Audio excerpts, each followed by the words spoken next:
Hello, cette vidéo s'adresse à toi, étudiant souhaitant postuler pour la bourse de la municipalité de Beijing. Bonjour à tous, je me nomme Avlesital Joris, étudiant en master d'ingénierie mécanique et électronique appliquée à l'Université de technologie de Pékin. Je suis également ambassadeur de cette université. La vidéo d'aujourd'hui vous guidera étape par étape pour vous inscrire et pour postuler la bourse de la municipalité de Beijing. Tout d'abord, vous devez accéder au site d'inscription via le lien bgut.17gz.org et créer un compte en cliquant sur Register. Après votre enregistrement sur la plateforme, vous recevrez un message de confirmation par email et vous pourrez vous connecter en utilisant les informations fournies de la création du compte. L'étape suivante consiste à cliquer sur Start Application puis à poursuivre la procédure.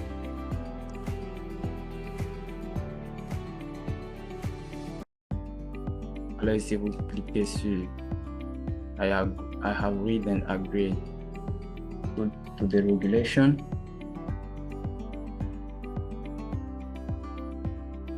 Et vous allez directement choisir le troisième sur cette page, la bourse de la municipalité de Pékin, Beijing Government Scholarship.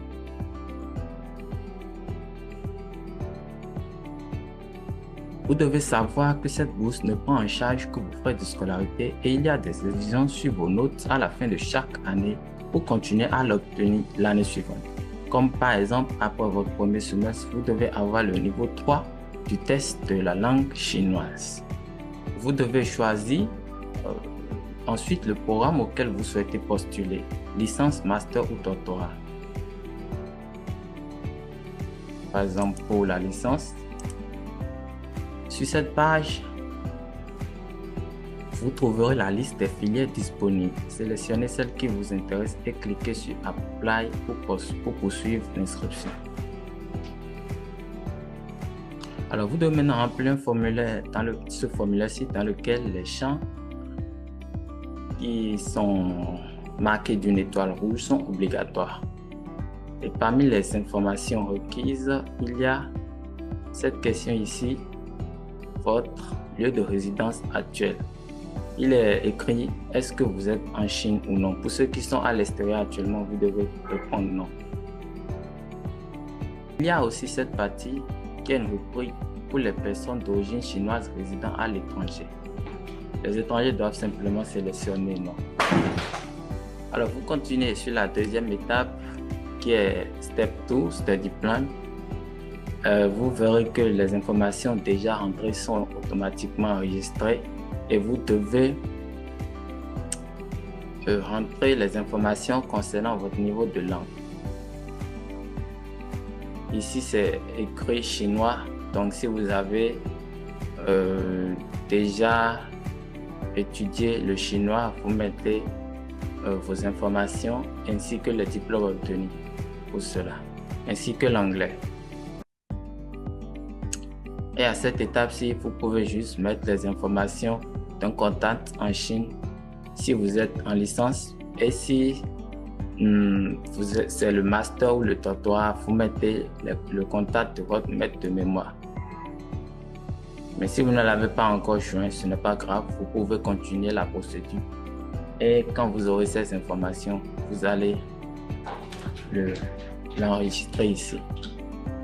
Alors maintenant, c'est l'étape 3 qui est écrit Education and Employment. C'est-à-dire, ici c'est la licence, vous devez renseigner les informations de votre collège ou de votre lycée et les diplômes respectifs obtenus. Ou si c'est pour le master ou le doctorat, vous remplissez les informations concernant votre licence et votre collège aussi, ici.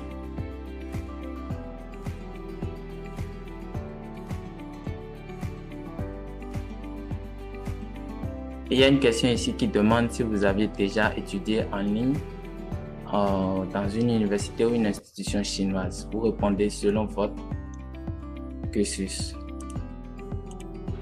Un ou deux de vos parents. La question Si vous avez un casier judiciaire vierge, vous répondez selon votre situation.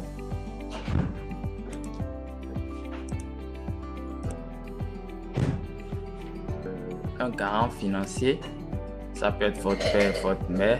Et la carte suivante aussi concerne un contact en Chine, un parent ou peut-être je peux vous donner mes informations pour cette partie. Alors, step 5, c'est-à-dire l'étape 5, concerne les informations concernant votre adresse permanente. Si c'est, vous pouvez entrer l'adresse de votre pays, de chez vous. Et cette partie-ci, c'est pour les informations de votre adresse actuelle. Si c'est le même que l'adresse permanente, vous pouvez aussi cocher Same as the permanent address. Et si c'est autre, vous cliquez sur Autre. Cette partie-ci, c'est comment voulez-vous recevoir votre lettre d'admission. Vous pouvez choisir qu'on vous le délivre à votre adresse ou vous serez en Chine avant. Vous pouvez aussi choisir d'aller en personne le récupérer à l'université. Alors, sur cette page-ci, vous devez télécharger tous vos documents en cliquant sur Add document. Et les fichiers, la taille des fichiers ne peut pas excéder 2 mégaoctets. Donc, vous téléchargez tous ces fichiers en version PDF ou photo et vous les enregistrez.